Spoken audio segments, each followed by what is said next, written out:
Hyderabad Hayath Nagar PS పరిధిలో గణేష్ అనే వ్యక్తి మృతి మిస్టరీగా మారింది. విచారణ పేరుతో అదుపులోకి తీసుకున్న పోలీసులు కొట్టి చంపేశారని మృతుడి కుటుంబ సభ్యులు బంధువులు ఆరోపిస్తున్నారు. గణేష్ మృతికి కారణమైన పోలీసులపై కఠిన చర్యలు తీసుకోవాలని కోరుతున్నారు.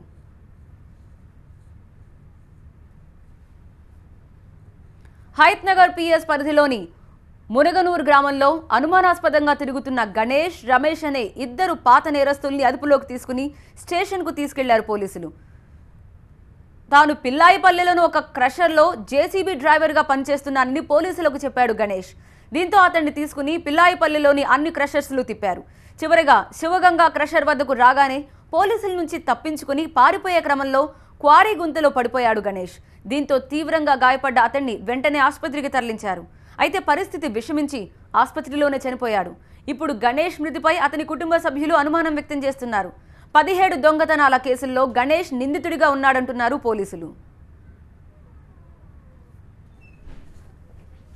అతన్ని తీసుకొని పోలీస్ పార్టీ పిల్లాయిపల్లి మైన్స్ ఏరియాకు పోవడం జరిగింది. అక్కడ ప్రొక్లైన్ ఏ ప్రొక్లైన్ మీద పనిచేస్తున్నా చూపించమనగా అది అక్కడ కనిపించకపోగా రిటర్న్ వచ్చే క్రమంలో పోలీస్ పార్టీని తోసేసి తను పారిపోవటానికి ప్రయత్నించిండు. ఆ క్రమంలో మైన్ ఏరియా కాబట్టి ఆ గుట్టల లోయలో దాంట్లో పడిపోవడం జరిగింది. లెగ్ ఫ్రాక్చర్ కాగా ఇమీడియట్గా అతని లైఫ్ సేవ్ చేయటకు పోలీస్ పార్టీ పోలీస్ వెహికల్లో ఇమీడియట్గా హయత్ నగర్లోని సన్ రైజ్ హాస్పిటల్కు తరలించడం జరిగింది.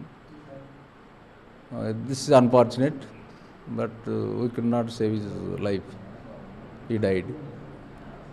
అతను పోలీస్ పార్టీ నుంచి పారిపోయినందుకు, తప్పించుకున్నటకు ప్రయత్నించినందుకు అతనిపై ఆ పిల్లాయిపల్లి గ్రామం పోచంపల్లి గ్రామంలో పిఎస్లో వస్తుంది కాబట్టి పోచంపల్లి పిఎస్లో కూడా అతనిపై కేసు రిజిస్టర్ చేయడం జరిగింది. తర్వాత ఎంక్వైరీ చేయగా ఇంకా ఎంక్వైరీ చేయగా డీప్గా ఇతను property offender, habitual offender Ganesh. అతని మీద హిస్టరీ షీట్ కూడా రామణంపేటలో ఉన్నది. ఇప్పటికీ సుమారు 20 ప్రాపర్టీ అఫెన్సెస్లో ఇన్వాల్వ్ అయి ఉన్నాడు. అనుమానాస్పద స్థితిలో చనిపోయిన గణేష్ మృతికి కారణమైన వారిపై కఠిన చర్యలు తీసుకోవాలని డిమాండ్ చేస్తున్నారు మృతుడి కుటుంబ సభ్యులు. పోస్ట్ మార్టం కోసం గణేష్ డెడ్ బాడీని గాంధీ మార్చురీకి తీసుకెళ్లారు.